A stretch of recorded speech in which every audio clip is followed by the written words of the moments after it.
The red numbers on the safe's digital display blinked zeros where $50,000 should have been. Victor Chen's hands trembled as he spun through the combination again, desperate, hoping his eyes had deceived him. But the steel drawer remained empty except for a single paperclip catching the overhead light. Welcome to a story about deception, trust, and the impossible truth that changed everything. Before we dive deeper into this mystery that will shake you to your core, tell me in the comments, where are you watching from? Drop your city or country below. Victor stood alone in his home office, the kind of modern mansion that screamed success but whispered loneliness. Outside the floor-to-ceiling windows, Seattle's skyline cut into a gray October sky. Inside, a father's world was crumbling. For 12 years since the accident that took his daughter Emma's hearing at age 6, Victor had built his entire existence around protecting her. He'd sacrificed his hedge fund career, driven away his ex-wife with his obsessive vigilance, installed security cameras in every corner of their home, all to keep Emma safe in her silent world. And now this, $50,000, vanished. The list of suspects was short, painfully short. It had only been 3 weeks since he'd hired Maria Santos, the live-in maid who came with impeccable references and a warm smile. She was the only other person with access to his office, the only one who knew his routine. Emma couldn't have taken it. His deaf daughter was innocent, pure, the one thing in his life untainted by the corruption of the world he'd left behind. Victor's jaw clenched as he pulled up the security camera application on his tablet. The footage was all there, archived and waiting. He'd catch Maria in the act, call the police, and this nightmare would end. He'd been a fool to trust anyone around Emma. He started with the day he'd last checked the safe, October 3rd, 2 weeks ago.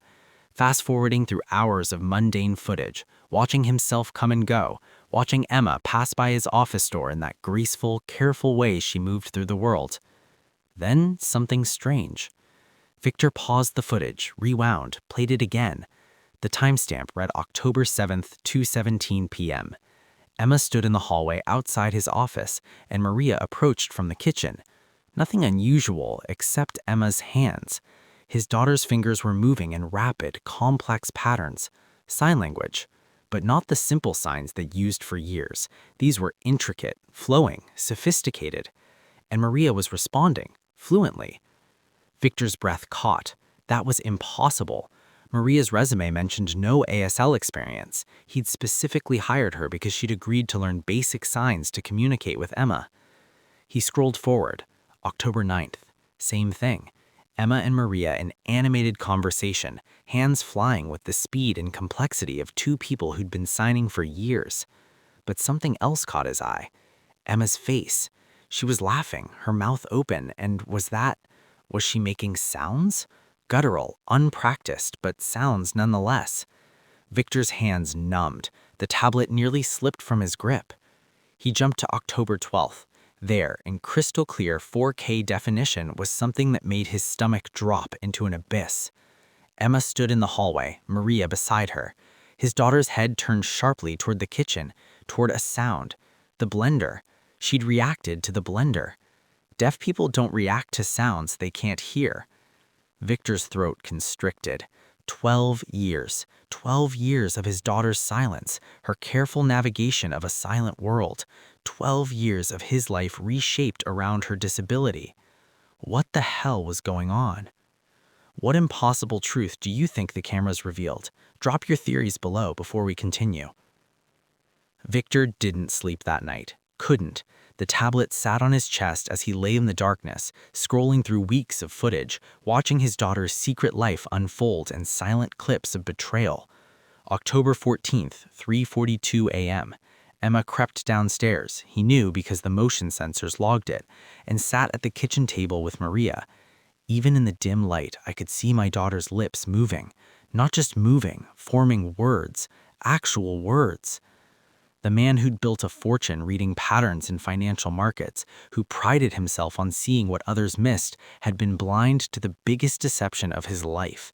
And it was happening under his own roof, recorded by the very cameras he'd installed to protect her. But why?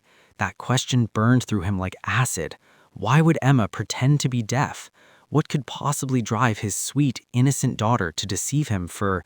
He scrolled back further, hands shaking. How long had this been going on?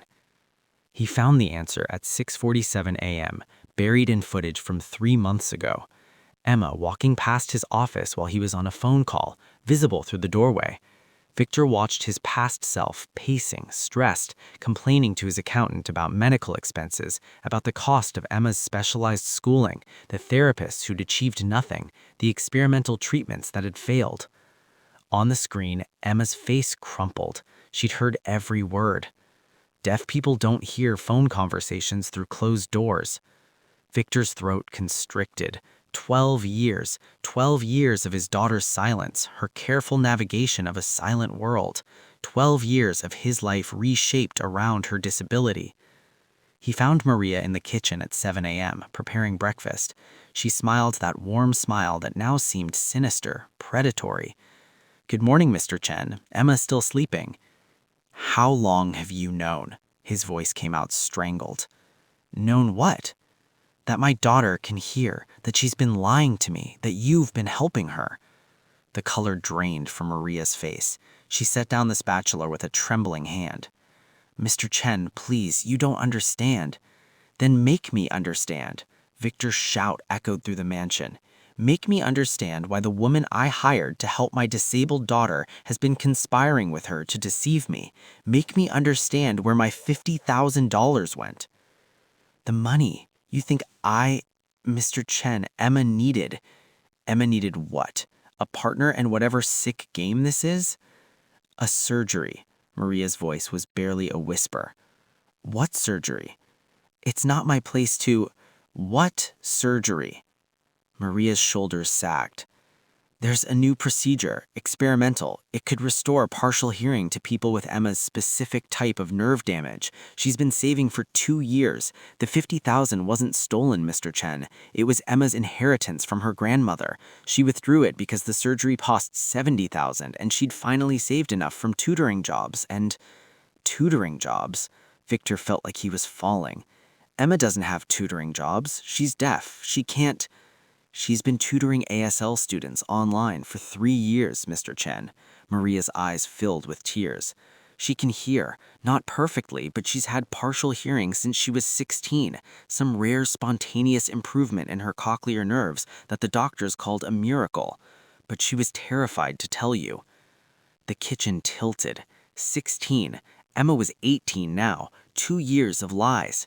No, not 2 years. How much earlier had it started? "Why?" The word came out broken. "Because she heard you," Maria whispered. "That night when you told your brother that raising a deaf daughter had destroyed your life, that you'd given up everything, your career, your marriage. She was 14, standing in the hallway, hearing you cry about your sacrifice. And she decided she couldn't take that from you, couldn't let you know the sacrifice had been for nothing." Victor's knees buckled. He gripped the counter, the marble coals beneath his palms. Behind him, a small voice, unpracticed, rough, but indisputably real, cut through the morning air. "Dad?" He turned. Emma stood in the doorway, tears streaming down her face, and for the first time in 12 years, she spoke.